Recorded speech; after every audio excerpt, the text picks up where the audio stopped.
I wonder if you realize that I clean my garage just for you. No, just for you.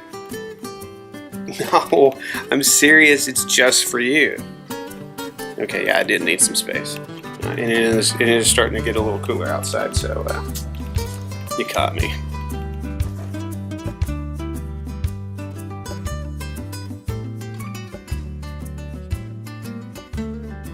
Okay, so I had to wait till my son got home, who was my partner, and the guy who helps a lot with reNEWn Rialta, just so I could kind of give you some more details on what I found out about the Predator generator, which we have right here, and some of the modifications that I've already done to get it ready to install into the Rialta generator, or excuse me, the Rialta generator bay. So first off, let's talk about the off switch. So if you actually look right here, this is the on choke off switch, and this little wire right here is what actually turns it on and off. Now what I'm going to do is I'm actually going to put this on the off switch that is inside the Rialta, which will be helpful. So you can start, it'll automatically run, and then you can push the stop, and then it'll stop the engine. I need to figure that out to figure out how to make that work. I'm going to do some research to figure that out. So I have the panel off, and actually I'll get it real quick just so you can kind of give you a heads up. So this is obviously where you would plug in for your 30 amp, and then these are just your standard plugs. This is your RV plug. Now, how that wires up in the back is these three wires. Then that goes into these three wires, which goes into the inverter. Now, those are the ones that will go directly up to the power switch, and that's currently in the Rialta. It's pretty easy. Now, one of the things that we have to factor in is start, stop, not only on the outside, but in the inside as well. These two switches here, this one is the ESC switch, which reduces the RPMs when it doesn't have a load, and then of course the starter switch. This switch will be rerouted. We'll add a little bit to it and put it on the front, and I'll bring this around where you can see it. So we'll bring the wiring around to the front, and this will be the front of the generator, so you can start it externally from the outside.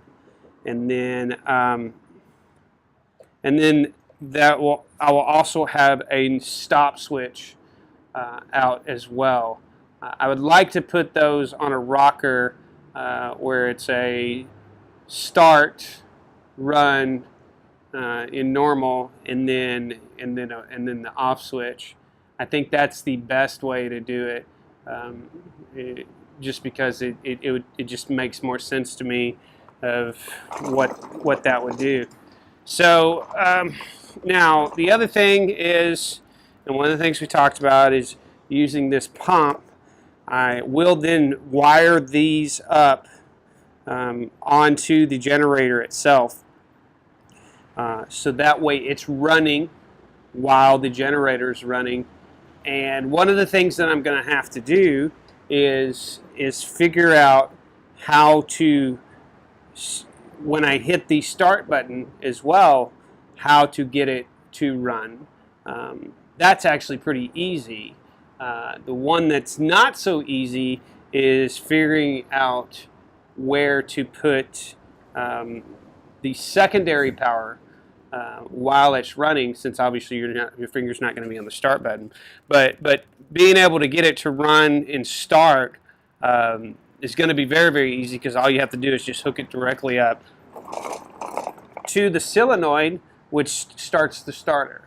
This is the display panel, and this display panel is going to go inside the Rialta now, so we can be able to see and click the buttons and everything else to see how many hours, what the voltage is, so on and so forth, that we're currently using. So I'm stealing that from this panel, and then quite frankly everything else that's on this panel I don't need anymore, so I'm getting rid of that panel. We talked a little bit about measurements before, and one of the things that I have found out is, based on the layout of everything that we have here, we're just not going to have enough room to be able to put everything next to each other. So this is how it's going to lay in there in this position, and you can kind of see I need some extra room back here for the exhaust because we're putting the exhaust underneath. So I'm going to push this as far as I can, which that's about as far as I can go right here. So now that gives me roughly about 4 inches on this outside. But if you come around here and you walk around here and you look at this side, you'll see now that the inverter is completely out of the scheduled area of where it can be. So what this is telling me is we're going to have to relocate this into a different position, which I'm assuming what we could do is heat shield it from here, with maybe some sheet metal and some reflection and insulator, and put it on top. Now to do that, and I'm just going to set that there for a second. Once I do that, get my tape measure.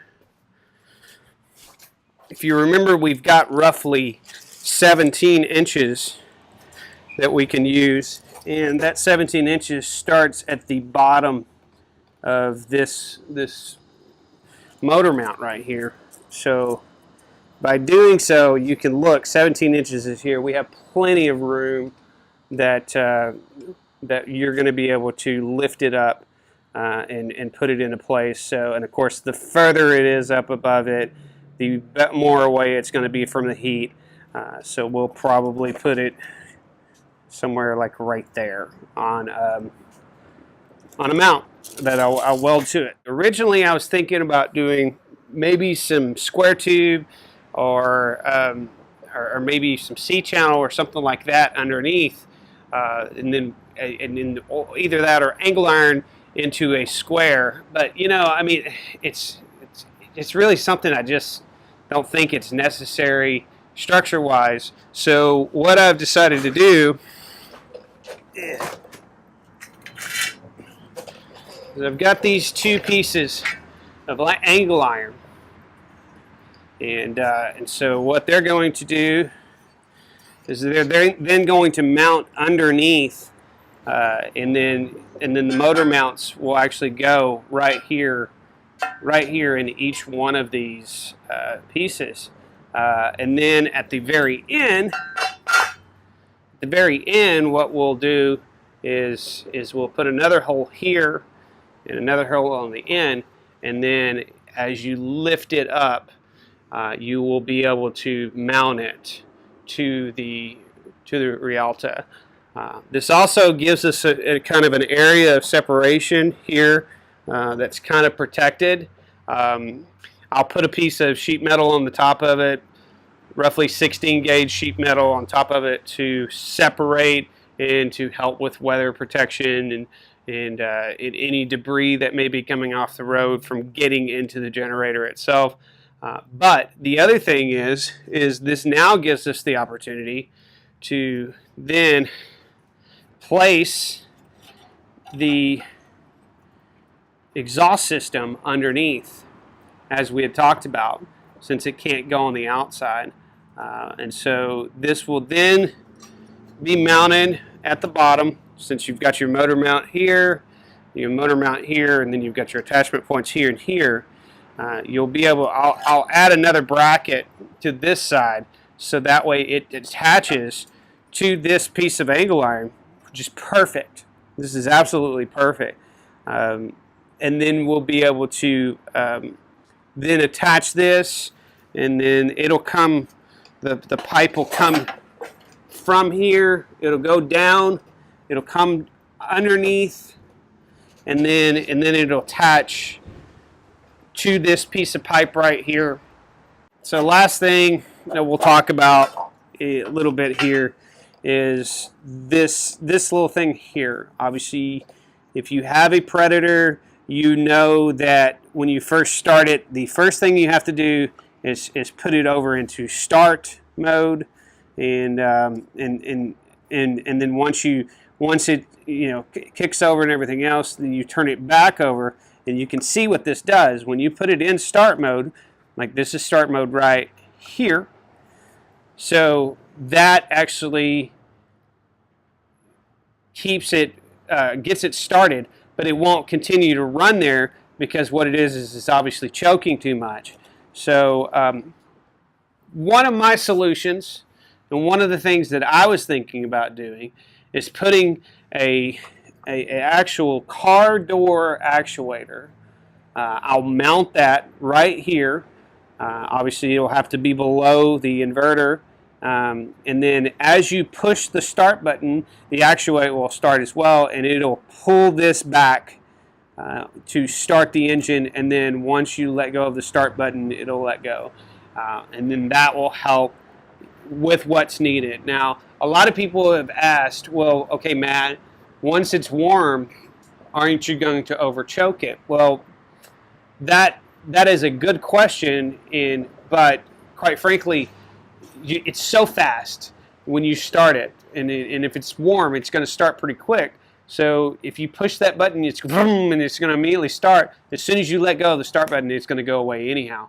So that's not going to be a problem, and it's actually several YouTubers have showed how that doesn't cause a problem. There's a lot of things that we've done and we've learned, and I'm excited about. Please comment if you have ideas on how to use the current switch, remote switch, which was a start, run, off switch inside, and I'm assuming the wire, if you connect it to this, that'll stop it. Obviously, the start's pretty easy, but and then you don't need this to be in a run position. It just needs to be able to start, and you got to be able to stop it. So those are the two wires that we need to figure out. And then lastly, what you think and where you think would be the best place to wire the pump to be obviously running while running. Other than that, that's about it. Thank you, Sean, for helping me out. And we'll talk to y'all soon.